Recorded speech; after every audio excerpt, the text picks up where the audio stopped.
Hello again! It's been a while since we last talked. Are you still thinking about the time you stole? Shh! I still don't want to know. Let's talk about the relationship between impulsivity, IQ, and crime rates instead. Are you finally ready to learn what we discovered? I'm sure you are. Get ready, because we're about to tell you. This is a quick overview of everything that we'll be covering today. All right, so the purpose of this study was to inform behavioral intervention for Lober's age crime curve, which looks at the prevalence of crime between ages 13 and 17, followed by a drop in adulthood. And so we looked at the relationship between impulsivity, IQ, and crime status, and how these variables interact to go at our research question. So, first looking at behavioral impulsivity, this is really an inherent aspect of impulsivity that maps on to personality, and it looks at the high-risk behaviors and poorly premeditated acts that are involved with a lot of undesirable outcomes. And that's really key in predicting delinquency throughout a lifetime. So in childhood, it's really about, inattention and hyperactivity that it starts off with, and then this is strongly correlated to academic problems. In adolescence, this escalates to impulsive acts like drug use and shoplifting. And so, based on previous knowledge, we are aware of some connections between impulsivity and levels of deviancy. And then we looked at IQ, since that also plays a huge role, once again, like we talked about with the academic factors and all this stuff later on. So prior research recognizes that those with an IQ below 70 are actually at a risk of displaying more psychiatric issues and behavioral problems later on. VACA 2008 talks about this idea that crime rates and education are very much related to criminal activity within this age crime group, and that's how we got to crime rates. Originally, we wanted to look at crime frequency and rates, but unfortunately the mock dataset didn't have this variable, so we chose crime status, as well as we only looked at age 16 based on what was available in the dataset. Now, let's talk measures. First, IQ was measured using the Wechsler Intelligence Scale for adolescents. WISC version 5 measures human intelligence through verbal and nonverbal abilities. The questionnaire included 5 primary items: verbal comprehension, visual spatial, fluid reasoning, working memory, and processing speed. A score below 70 was assigned a low IQ, and a score above 115 was considered high. We obtained a weighted score for this measure. Second, impulsivity was assessed with the short adolescent version of the impulsive behavior scale, so the 20-item questionnaire's design counteracted children's tendency to lose focus and showed no gender biases. Items were rated on a 5-point Likert scale. The questionnaire included 5 subscales with 4 items each: positive urgency, negative urgency, premediation, perseverance, and lastly, lack of sensation seeking. High scores indicated greater impulsivity levels. An example of positive urgency would be, when I'm in a gray mood, I tend to get in situations that could cause me problems. For impulsivity, we obtained an aggregate score out of 20 items. This was considered taking the weighted average. For criminal status, we obtained criminal records regardless of type of charge. A raw score of 1 was assigned to individuals with a criminal status, whereas participants with no charges were assigned a 0. We obtained a mean score for crime status. So in this section, we will describe our hypotheses as well as our research model.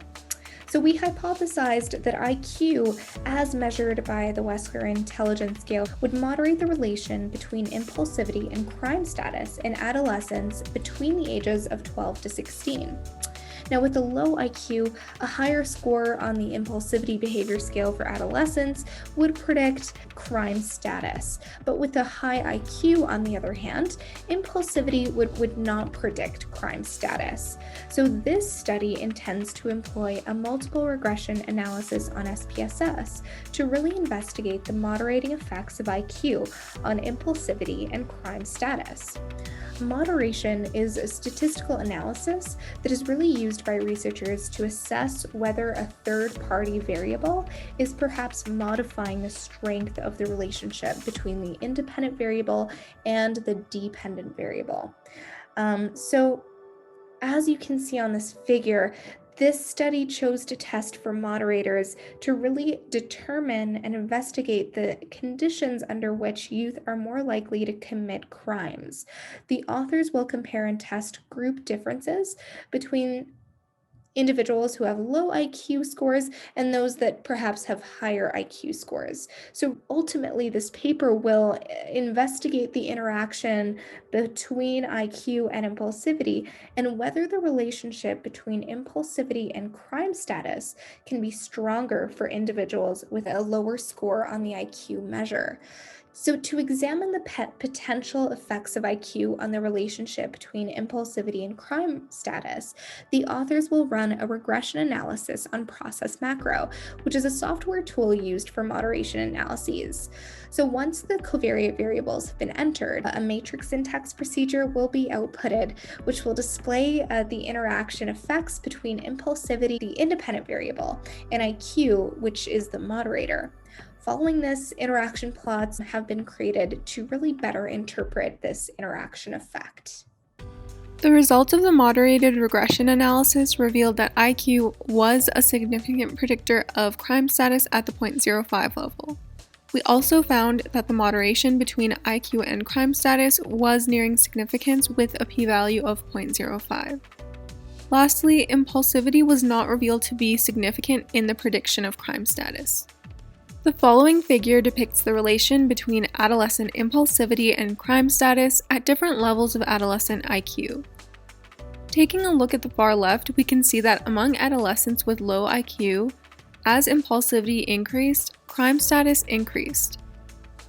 At average IQ, there was no relation between impulsivity and crime status.